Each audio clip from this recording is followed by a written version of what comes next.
কলেজে প্রথম দিন যেদিন গিয়েছিলাম তখনই একটা মেয়েকে দেখে চোখ আটকে গিয়েছিল। বলতে পারেন এক দেখাতেই ভালোবেসে ফেলেছি।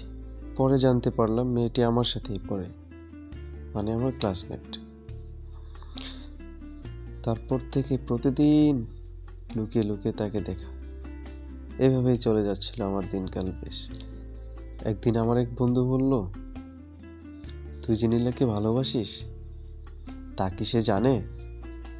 না রে দোস্ত, মনে হয় জানে না, আর আমিও তাকে বলিনি।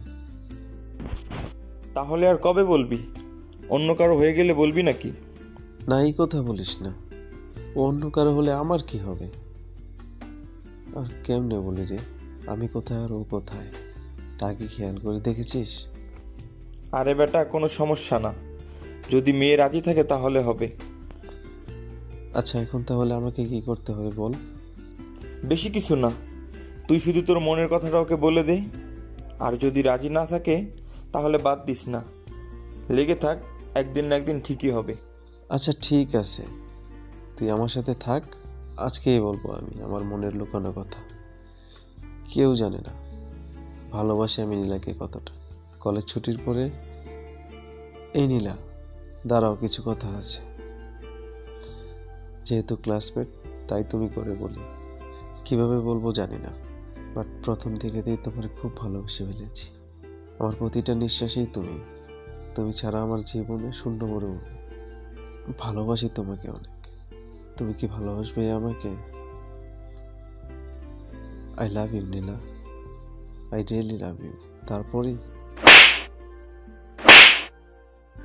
ওই, তোর সাহস কি করে হলো আমাকে আই লাভ ইউ বলার? তুই কোথায় আর আমি কোথায় তা কি দেখেছিস? প্রেম ভালোবাসা এসব থেকে হয় না। আমার কাছে ওইগুলো সব তোর মতন ফকিন্নির সাথে রিলেশন করার কোনো ইচ্ছাও আমার নেই। যা ভাগ। তারপর কি রে নাহিদ, দেখলি কি অপমানটাই না করলো আমাকে। তো তুই মুখে টেপ মেরে বসে থাকলি কে? তুই কিছু বলতি তারে? তুই ওদের চেয়ে কম কোথায়? আসলে নীলার বাবা চেয়ারম্যান। ওই চুপ চুপ, অনেক হয়েছে, আর বলতে হবে না। চল চল দেখি কালকে কি হয়। বাড়ি যেতে যেতে আমাদের পরিচয় দিয়ে দিই। আমার নাম অনিকা আহমেদ, আর আমার পছন্দের মানুষের নাম ইশরাত জাহান নীলা। আমরা অনার্স প্রথম বর্ষে পড়ছি। এখন বর্তমানে আসা যাক। বাড়িতে আসার পর, কিরে কুকা, গালে হাত দিয়ে আছিস কেন?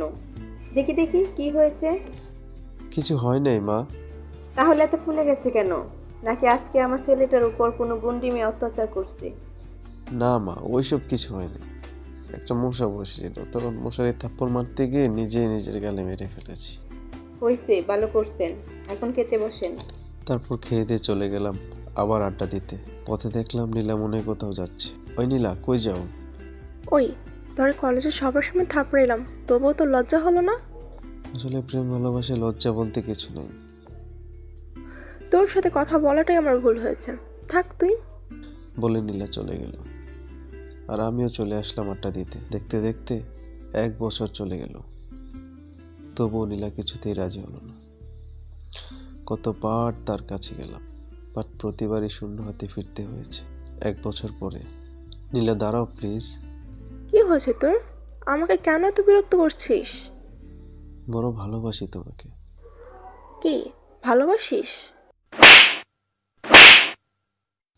নীলা, তুমি যতই অপমান করো আর থাপ্পড় মারো না কেন, তারপরেও বলবো আমি শুধু তোমাকেই ভালোবাসি আর তোমাকেই চাই। আসলে তোর বাবা মারই ঠিক নেই। কি বললি? এত বড় সাহস তোর? আজকে এমন হাল করব না, সারা জীবনও ভুলতে পারবি না। বলে জোর করে কলেজ রুমে নিয়ে গেলাম। ছাড় বলছি, ছাড়। আর একটা কথাও বলবি না। তুই আমার বাবা মা নিয়ে গালি দিস। আমাকে ছেড়ে দে প্লিজ। নীলার কোনো কথাই আমি শুনছি না। আমার এমন সর্বনাশ করো না, তোমার পায়ে পড়ছি। আস্তে আস্তে নীলার দিকে এগিয়ে যাচ্ছি। প্লিজ আমাকে ছেড়ে দাও, প্লিজ। কয়েকটা থাপ্পড় মেরে বললাম, তুই কি করে ভাবলি তোর মতো মেয়েকে স্পর্শ করব? যা ভাগ এখান থেকে। তোরে ভালোবাসি এই কথাটা বলতে আমার লজ্জা করছে। তোর পিছে আর ঘুরবো না, বলবো না তোরে ভালোবাসি। যা, আজ থেকে তোকে মুক্ত করে দিলাম। ঠিক তখনই দরজায় ধাক্কা দেওয়ার শব্দ শোনা যাচ্ছে, জোরে জোরে ধাক্কাচ্ছে। এখন যদি দরজা না খুলি তাহলে বিপরীত কিছু হয়ে যেতে পারে, তাই দরজা খুলে দিলাম। দরজা খুলে দেওয়ার সাথে সাথে সবাই একসাথে রুমে ঢুকে পড়লো, প্রিন্সিপাল স্যার সহ সবাই। তোমার সাহস তো কম না, তুমি আমার কলেজে একটা মেয়েকে এভাবে আটকে রেখেছো। নীলামা, ও কি তোমার কোনো ক্ষতি করেছে? কোনো কিছু বলছি না, শুধু কান্না করছি। কি হলো বলো মা, সে কি তোমার কোনো কিছু করেছে? স্যার, ও আমার ইজ্জত কেড়ানোর চেষ্টা করছে। নীলার এই কথা শুনে আমার মাথায় আকাশ ভেঙে পড়লো। নীলা ওই পরিস্থিতিতে এই কথাটা বলতে পারলো? যা বলেছে ভালোই করেছে। অনেক মানে স্যার, উপর দিয়ে বলল, তোমার অনেক ভালো ভাবছিলাম। এই কাজটা তোমার থেকে কখনো আশা করিনি। তুমি আজকে এই কলেজ থেকে চলে যাবে। স্যার আমার কি এর আরেকটা সুযোগ দেওয়া যায় না? ঠিক আছে স্যার, আপনি যা বলবেন আমি তাই করব বলে বাড়িতে চলে আসলাম। ভাবতেও পারিনি আজকে নীলার জন্য আমাকে এত বড় অপমানিত হতে হবে। কি অনেক, কি শুনলাম? তুই নাকি চি, তোরে আমার ছেলে ভাবতেও লজ্জা করছে। আজকেই তুই আমার বাড়ি থেকে চলে যাবি। মানে মা, আমি কিছু করিনি। চুপ কর, তোর ওই মুখে আরেকটা কথা শুনতে চাই না আমি। তুই আজকে আমার বাড়ি থেকে চলে যাবি, আর যদি থাকতে চাস তাহলে তোকে আমার মরা মুখ দেখতে হবে। মা প্লিজ, তুমি অন্তত আমাকে ভুল বোঝো না। অনেক হয়েছে, তুই এখনই চলে যা, আমার চোখের সামনে থেকে চলে যা, না হইলে তুই এখনই আমার মরা মুখ দেখবি। তারপর রাস্তা দিয়ে হাঁটতেছি অজানা কোনো গন্তব্যে। জানি না কোথায় যাব, কার কাছে যাব। হয়তো এখানের কোনো মেসে থাকতাম, বাট তার হলো না। নিজের মা যখন ভুল বুঝলো তখন আর কিসের কি। চলতে থাকলাম অজানা গন্তব্যে। নিয়তির বেড়াজালে আজকেও নীলার সাথে দেখা হয়ে গেল। সে তার ফ্রেন্ড নিয়ে কোথাও যাচ্ছে মনে হয়। আজকে আর তারে ডাকলাম না। কি লাভই বা তাকে ডাকে, যার একটা কথার জন্য শেষ হয়ে গেছে আমার সাজানো শব্দ। অতঃপর আমি যে কোথায় চলে আসলাম তা দুজন ছাড়া আর কেউ জানে না। এদিকে নীলার বান্ধবী সাজিয়া বলল, নীলা আজকে অনেক তোর সাথে কোনো বাজে কাজ করছিল? কিরে চুপ করে আসিস কেন? বল না, সে কি তোর সাথে কোনো বাজে কাজ করছিল? না রে, ও কোনো বাজে কাজ করে নাই। তাহলে তার নামে মিথ্যা অপবাদ দিলি কে? সরি রে, কি বলতে গিয়ে কি বলে ফেলেছি আমি নিজেও জানি না। খুব ভয় করছিল আমার। ভালোই করছিস, একজন সত্যকারের ভালোবাসা মানুষকে কাঁদিয়ে। তুই কি বলতে পারিস অনেক কবে থেকে তোরে ভালোবাসে? 1 বছর ধরে। তোর ভালোবাসা না পেয়েও 1 বছর তোর পিছনে পড়ে আছে। আর তুই যদি মিথ্যা অপবাদ না দিতি তাহলে মনে হয় আরো ঘুরতো। আজকাল তো ভালোবাসা দিয়ে 1 বছর রিলেশন টিকে রাখা যায় না। সরি রে। আচ্ছা, যা করছিস ভালোই করছিস, এখন চল, দেরি হয়ে যাচ্ছে। পরের দিন নতুন পরিবেশে নতুন কলেজে অনেকটা আনন্দ প্লাস কষ্ট লাগতেছে। আজকে ওই কলেজে থাকলে মনে হয় নীলাকে দেখতে পারতাম। কি অনেক ভাইয়া, কি ভাবো? না কিছু না, ক্লাসে চলো। ওহ, চলো। তারপর ক্লাস করতে থাকলাম। আমি কোথায় আছি বা কেমন আছি পরে বলবো, এখন গল্পে আসা যাক। দিনকাল আমার ভালোই যাচ্ছিল, বাট রাতে তার কথাগুলো খুব বেশি মনে পড়তো। খুব ভালোবাসতাম তারে। দেখতে দেখতে 15 দিন চলে গেল। এমনি এমনি নাকি অনেকের জন্য? না, কিছু না। সত্যি কি কিছু না? ভালো।